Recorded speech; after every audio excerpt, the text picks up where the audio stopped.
Tinha um pastor que foi o camarada que me deu a primeira palavra profética, pelo menos da que eu me lembro. Meus pais dizem que quando eu era criança as pessoas profetizavam sobre meu ministério, mas eu não lembro. Mas aos 15 anos de idade esse homem revelou os segredos do meu coração. Falou de coisas que era impossível que ele soubesse. E aquilo trouxe um impacto tão grande na minha vida. Mas no início eu ficava assim muito reticente. Vamos devagar, sem empolgação, vamos analisar bem isso, vamos ver se as coisas são bem assim. Mas eu lembro de uma ocasião que eu falei para ele, falei, meu amigo, quando você diz, Deus me disse, eu já nem duvido mais. Eu já vi Deus te usar tanto. Palavra de conhecimento, profecia, língua, interpretação, revelações tão precisas que eu falei, eu já não duvido mais.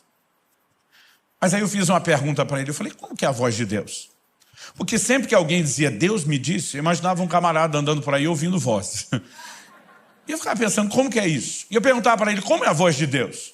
É sempre a mesma voz? É voz de homem? É voz de mulher? É tipo quando você vai falar com um amigo do outro lado, você já reconhece o timbre da voz?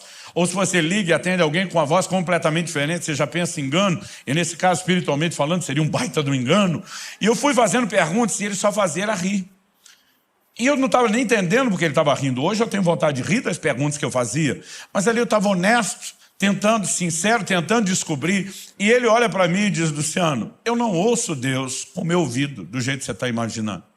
Eu olho para ele e falei, se você não ouve com o ouvido, você ouve com o quê? Ele falou, não, Deus fala comigo do lado de dentro. Eu falei, então você tem um ouvido lá de dentro? Ele falou, não, Deus fala comigo por meio de uma impressão. Para mim, 15 anos de idade, impressão era coisa de gráfica. Eu não conseguia entender nada daquilo. Eu falei, cara, eu não estou te entendendo. Ele falou, Luciano, menos. Você mistificou o negócio. Menos. Imagina uma coisa simples dentro de você. Eu falei, simples como? Ele falou, parecida com um pensamento ou um sentimento. Quando ele falou aquilo, me ofendeu. Foi como se alguém viesse chutando todos os castelinhos de areia que eu tinha fantasiado sobre a liderança do Espírito Santo. E eu lembro que eu falei para ele, você está querendo dizer que é parecido com o pensamento e o sentimento? Ele falou, é algo interior. Eu falei, se é tão parecido com o pensamento e o sentimento, que garante que não é você pensando ou sentindo? Ele olhou para mim e falou, aquela palavra profética que eu te dei, era eu pensando ou sentindo? Eu falei, não, aquela foi boa pra caramba. Não tinha como ser você não tinha como pensar ou sentir aquelas coisas. Ele falou, Luciano, se você quer entrar nesse lugar, você precisa aprender a olhar para isso com simplicidade.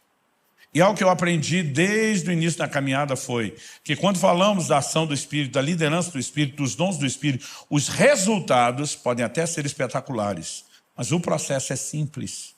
E aqui nós temos uma grande chave. Naquele dia ele falou, se você não entender a liderança do Espírito Santo, você não vai muito longe nos dons. E quando eu comecei a correr esse Brasil, orar pelas pessoas, vamos orar por enchimento do Espírito, vamos pilhar o povo para receber os dons, buscar os dons, mover nos dons. Um dia o Espírito Santo falou comigo, ei, se você quer efetividade em levá-los a andar no meu poder, priorize ensinar como eles vivem a minha liderança e o relacionamento comigo. Porque esse é o ponto de partida. Então eu lembro que naquele dia, aquele pastor olhou para mim e falou, deixa eu tentar te ajudar a entender como Deus sabe. Ele olhou para mim e perguntou, você tem certeza da sua salvação? Eu falei, isso eu tenho. Ele falou, se você saísse pela porta da igreja agora e na rua, um caminhão, uma jamanta carregado te atropelar, se fizesse picadinho de você, ele foi bem dramático. Ele perguntou, você tem certeza que você está salvo? Eu falei, na hora. Ele falou, alguma vez Jesus já te apareceu? Dizendo, meu filho, eu mesmo te garanti com o meu sangue, tu está dentro. Eu falei, não, nunca vi Jesus. Ele falou, algum anjo te apareceu, te apresentando uma cópia do livro da vida, dizendo, está aqui no número de protocolo tal, apresenta na entrada. Eu falei, também não. Ele falou, você nunca viu anjo? Eu falei, nem anjo, nem o livro da vida. Ele falou, mas pelo menos você viu o céu? Te mostraram para onde você vai? Eu falei, não. Ele falou, então você nunca viu coisa nenhuma, não. Ele falou, pelo menos você ouviu uma voz de trombeta angelical, anunciando, chamando seu nome, dizendo que você é parte dos salvos. Eu falei, também não. Aí ele olhou para mim e falou, você nunca viu nem ouviu coisa nenhuma? Eu falei, não. Ele falou, como é que você sabe que você é salvo? Eu falei, eu sei, porque sei, porque sei. Se fosse hoje eu teria dito como é que eu sei, não sei, só sei que eu sei. Porque eu sabia que eu sabia que eu sabia. Eu só não sabia como é que eu sabia, mas que eu sabia, eu sabia. Eu só não sabia de onde vinha tanta sabeção ou sabimento. Mas eu sabia muito. E naquele dia ele falou assim, eu vou tentar te explicar pela Bíblia a fonte da sua sapiência, só para mostrar que eu aprendi a palavra certa. Não é sabeção nem sabimento.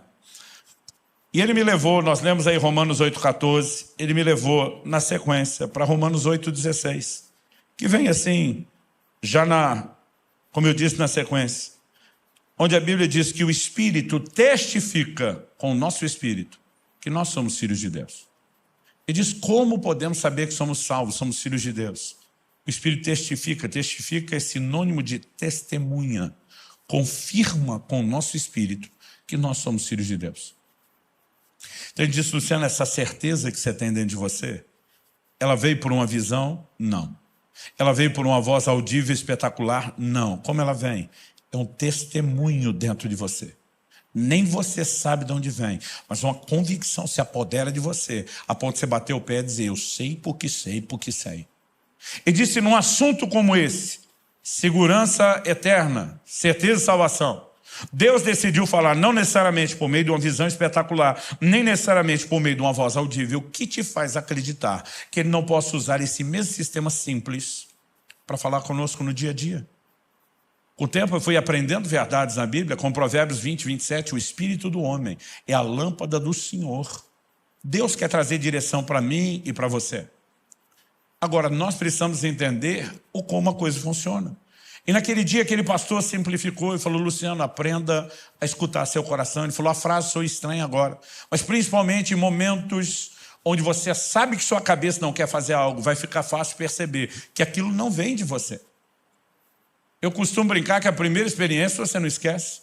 Eu estava passando por uma praça da cidade, era um dia frio, eu estava usando a blusa de lã, era ainda um adolescente, e durante muitos anos, quando eu e meus irmãos, à medida que nós fomos crescendo, sendo criados, nós enfrentamos muita dificuldade financeira, e durante muito tempo todo mundo usava roupa ganha, que normalmente não vem em bom estado. Agora eu com o salarinho de office boy, ralei, juntei dinheiro uns meses para dar entrada e parcelei o resto de uma blusa de lã. Dessa você compra numa promoção de loja de departamento. Ainda lembro o dia que eu estava dentro da loja e anunciaram no microfone, promoção no setor de inverno. E aí eu fui lá, aquelas queimas, comprei aquela blusa de lã, o inverno estava acabando. Tinha dia que nem frio direito estava, a gente saía suando, mas eu orgulhoso, que agora eu tinha minha blusa nova de lã. Esse dia eu estou com ela. Eu estou passando por uma praça e vejo um mendigo debaixo do banco. E quando eu estou passando perto dele, começa a me chamar a atenção, eu olho para ele. Algo dentro de mim, não era uma visão espetacular, não era uma voz audível, mas algo dentro de mim começa a borbulhar. E aquela coisa interior, que eu não consigo chamar de pensamento, nem de sentimento, aquele testemunho interior parece me sugerir fortemente, aqueça esse homem. Eu lembro que eu parei, fiquei olhando para o mendigo, falei, Deus, se for você, usando aquele sistema simples que o pastor me ensinou. Eu falei, me ajuda a entender o que está rolando. Falei, considerando que o senhor não deve ter planejado que eu passe a noite abraçado com esse homem, o senhor deve estar pedindo a minha blusa de lã. Eu passei 3 anos sem uma dessas. E agora que eu tenho uma, e eu estou olhando esse cara bêbado, dormindo no chão, que não toma banho, vou dizer uma coisa para o senhor. Com ele essa blusa dura 3 dias. Comigo dura 3 anos. Se eu der a minha para ele daqui 3 dias, o senhor tem 2 passando frio. Se eu ficar, é um só. Você percebe essa hora que sua mente está dizendo, eu não quero fazer isso.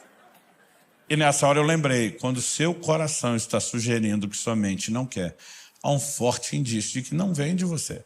Eu não queria dar minha blusa. Eu estava desfilando ela com orgulho. E naquele momento eu fiquei lembrando do pastor dizendo, ouça seu coração. Eu falei, só tem um jeito de saber. Fui lá, acordei o bêbado, falei, Deus mandou eu te aquecer. Tirei a blusa, entreguei, ele vestiu, voltou a deitar e dormir. Nem obrigado o miserável falou, miserável literal. Eu fiquei com uma raiva, falei, nem agradeceu. Me deu um arrependimento, a vontade de tomar de volta, me deu nojo de pegar de volta. Aquele misto de sentimento. Eu queria dizer para você que eu ouvi um coral de anjos, que tudo ficou maravilhoso depois daquilo, mas nada, eu estava com raiva dele, com raiva de mim. E eu pensei, acho que deu ruim esse negócio. E agora, sem saber o que fazer, eu decido ir embora, até porque está frio. E quando eu saio e começo a dar os primeiros passos, o Espírito Santo começou a falar comigo.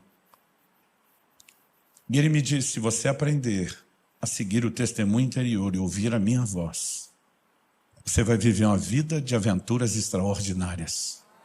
Pensa numa promessa que tem se cumprido até hoje.